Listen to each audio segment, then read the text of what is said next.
Hi guys, for today's video guys is share din ako sa inyo na mga unta. Nakaman rin ako paniod to na amo sa danay gulay.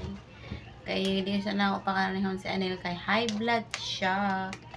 Kaya akong ginapasadan siya puro na lang gulay. Di na ako siya ginapritohan og itlog, akong nilaga na ng itlog kay ambot nga nung high blood na siya mo sakit na yun yung ulo.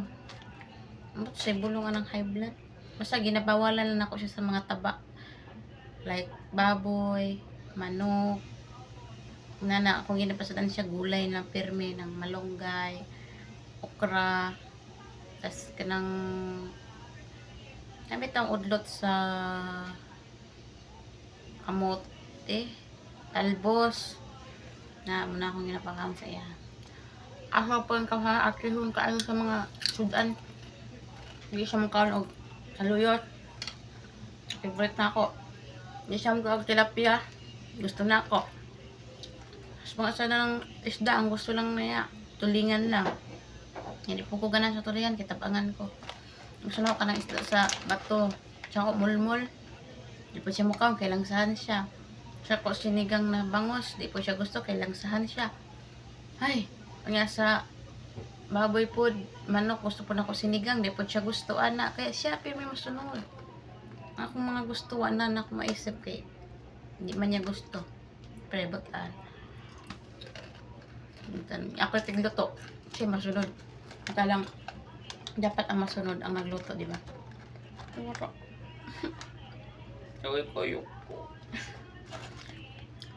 Oh, kaya nakaman ko sa balay. Nagtrabaho. Kaya nagtrabaho. Kaya okay lang na dili makakuha na kung ano kay mukha mang sinigang nga. Sabi gusto niya magsinigang na lang niya. Naruoy ko siya kay nagputsulo na kami kaon. Gamay lang kayang kaon ito. Niya ako lang pasus mo kaon niya. Tiboy na. Nag-diet man po ko. Nag-diet ko kaya na akong mga favorite na pagkaon din na lang na ako ginaluto kaya og luto ko na ako mapaanli rice man ko kaya kato yung mga gusto po nasanay na gusto ko na akong sanayan ako sarili ato kaya bigla hindi mo magkasundo sa kabalay, di ba? Yun lang, bye bye.